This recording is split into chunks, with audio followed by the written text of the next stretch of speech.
Hey guys, it's Choco the Chocobo here, and in this episode we're going to be talking about the final column in the base shop, and that is the Arcane shop.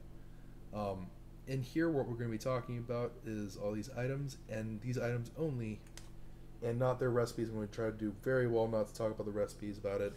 I might bring them up in passing, but not very much. So what's under Arcane? It's basically anything that's not in the first three columns in terms of what they do, right? It's not consumable, it's not an attribute item in terms of affecting strength, agility, or intelligence, and it doesn't modify your attack or armor values directly. So that's what's in the Arcane tree, the kind of weird ones there. We still have the secret shop to go, so there's all those items that are left, and bear in mind that the side shop does exist.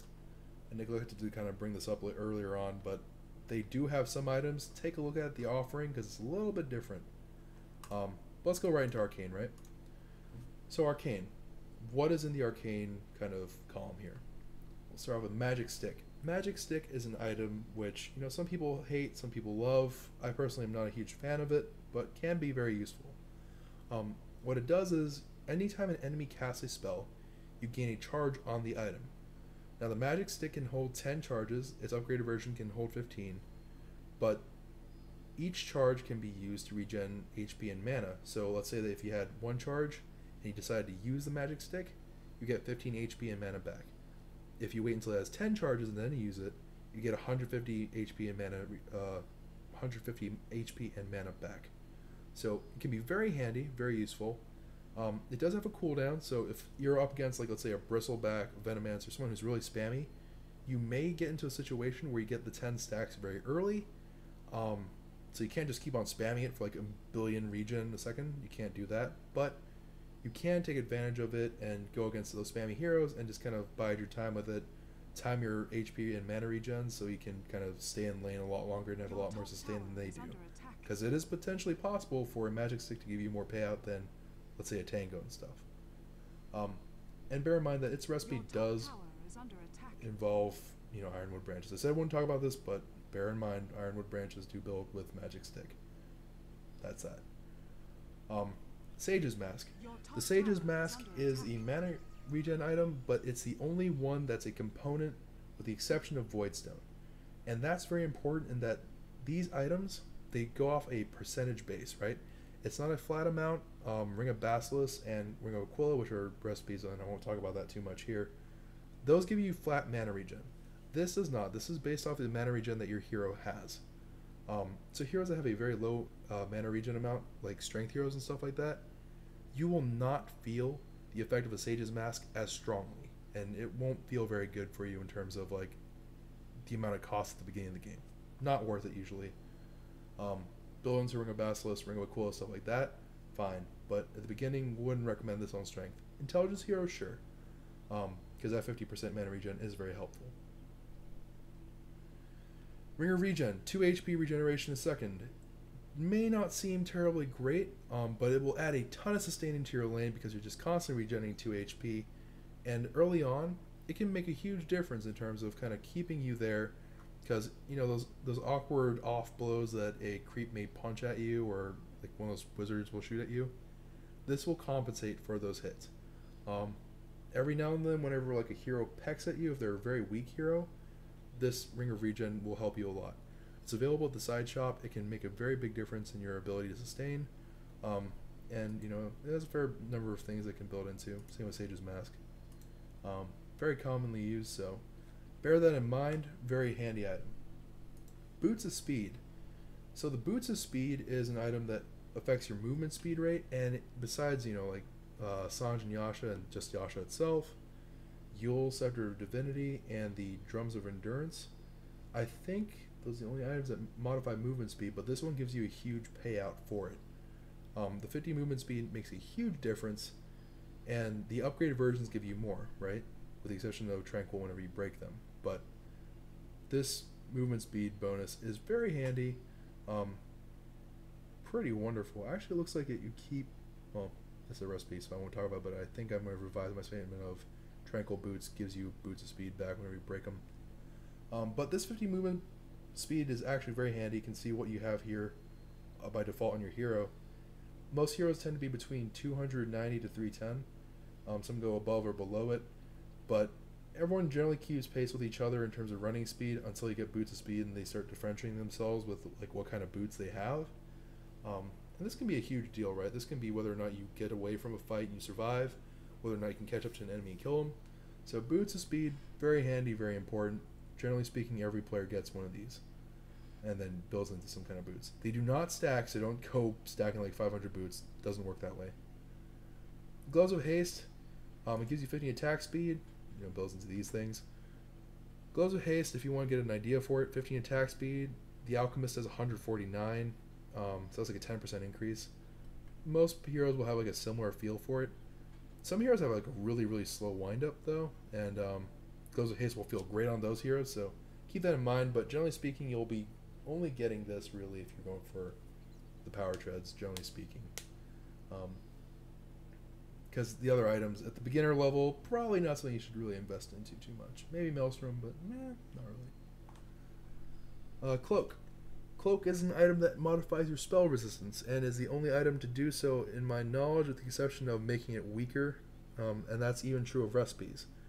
Obviously, things that Cloak then builds into like Hood, Defiance, Kagdar's Pipe, they're exempt from that, but what this does is it decreases the amount of spell damage you take, and it does so in a way that it's not like armor in terms of like 1 point gives you this much. It will just take off the straight amount from the amount of damage that was dealt to you. Now note that you have a 25% magic resistance naturally. I don't think that's not true for almost any hero. That might be wrong, but there are some modifiers out there that will change like how much resistance you have. So this can be very useful. Like heroes like Pudge, for example, right? They have a naturally like higher magic resistance with their E. This can be very, very helpful because that will stack, because that's a skill versus an item passive, and it'll make them very, very I guess bulky. It'll make them less vulnerable. They'll be more resistant towards magic attacks. So like Lena's ult, for example, it will just crash on this and it won't do nearly as much. Can be very handy, can change the game. And this will almost always be built into a Hood, not necessarily always into Kagdar. Gem of True Sight. So this is the last one of the items that are stocked in shop. As you can see here, if you buy it out, it's a 10-minute restock. It's ridiculously long. If you're watching my Observer Award one, I failed to mention this, but it's 6 minutes for restocking there. Smoker to Seed, I don't actually know what that is. 12 minutes. Oh my gosh. Okay. I did not know that. The Gem of True Sight, right? 10-minute restock time. It's pretty intense in terms of like what that can do to your team if you lose your gem. And oftentimes enemy teams will either break it if they do manage to recover it from your team, or take it on for themselves and it stays on them until you die. What this does is any hero that you can see from your hero,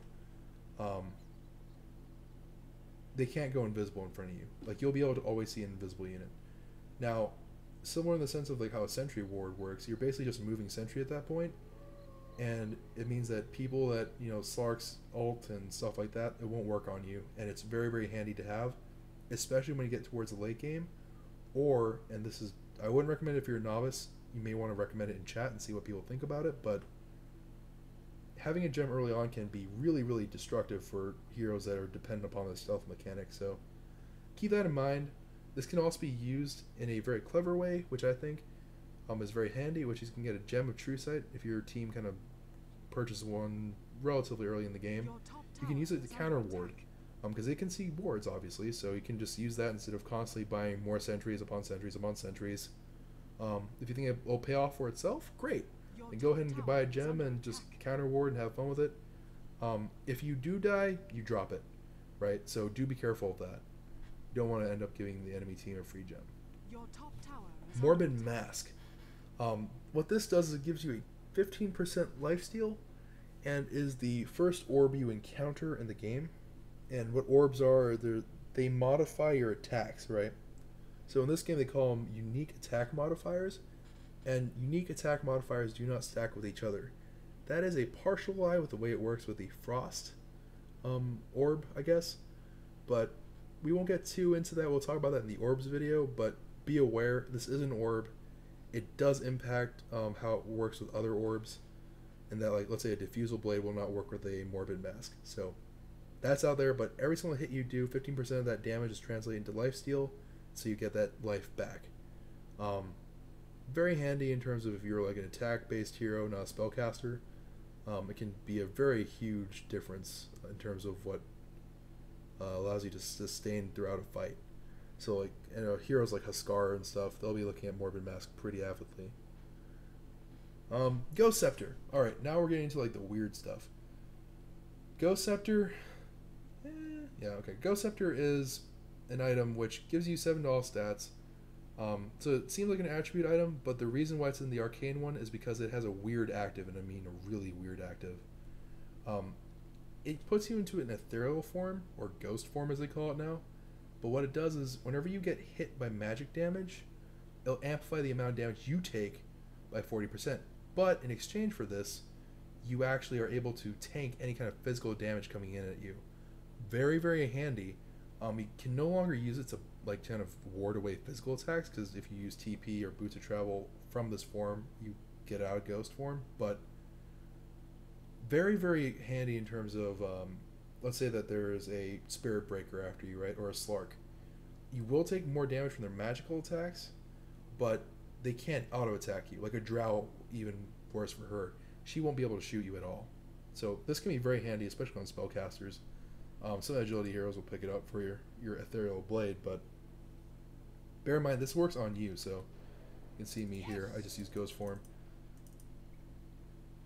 so keep that in mind. Can be a pretty handy thing to have as a trick. I do not believe, yeah, this doesn't modify your movement speed, so it's a little bit different than like Pugna's W and stuff like that, but very important to know. But bear in mind that 40% increase in magic damage can be a huge killer, so do be a little bit more aware. Talisman of Evasion builds into only 2 items, but this thing gives you a whopping 25% chance to just straight up dodge an attack. There is a way to circumvent this, which is to get a Monkey King bar, which is incredibly annoying if you are based off evasion, and this basically makes it completely worthless. But the nice thing is that both things that it builds into are very high use items, so even if they did have a Monkey King bar, you get something out of it. But yeah, 25% evasion, straightforward, easy to understand. Blink Dagger. Blink Dagger is a awesome item. I love this item to death. What this does is it gives you the ability to blink. So I can choose an area to warp to here, as you can read in the description. If you take any damage from an enemy hero, and well, actually no, not a tower. I think it's only enemy heroes. If you take any damage from an enemy hero, you can't use the Blink Dagger for 3 seconds from the point of which you were hit. So, you know, if I got hit at like 22:43, I can't use it until 22:46. But if he hits me again, that timer refreshes, and I can't use it until 24:7 or 22:47 or whatever the case may be. So bear that in mind. If you have a dot on you, this will really screw up your ability to use Blink Dagger. Usually used to go into an engagement, not very often to get out of one at the beginner level. Obviously, like some people are really savvy with the game, they'll use like mechanics like Yules and stuff like that to give them the time they need to get the Blink Dagger to be ready to go. But keep that in mind. I'm going to demonstrate that for you guys. So this is Blink Dagger. Use it, goes on cooldown, 14 seconds. Not too unreasonable. But you being able to blink in and out of engagements is a huge, huge boon. And I'm going to go ahead and kind of try to give you guys what the maximum distance on this bad boy is.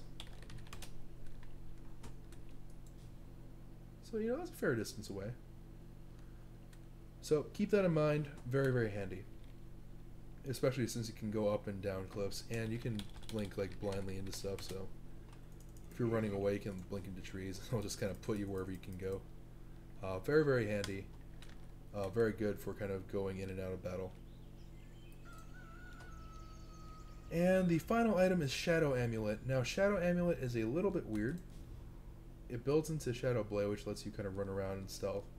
But Shadow Amulet, what it does is it'll let you go invisible after a fade time of 2.6 seconds, and it gives you attack speed. Now, the attack speed is something that most people do forget. It does give you attack speed, very strange in that regard. But you go invisible and you do this, right? You'll slowly meld into invisibility. but it takes a long while to go invisible. See that like little animation there? That means you're actually invisible. It takes a pretty dadgum long time, and people can see it. It gives a very distinct animation off, and you can see here you can make it kind of goofy and do things like that if you spam it, but it can be handy if you're kind of like, if you have it and you're building into a Shadow Blade and you're just kind of trying to get away from an enemy engagement. You know, it's one of those situations like, again, if you run over here and you're like, I need to hide from the enemy, it can be helpful to get them off your trail.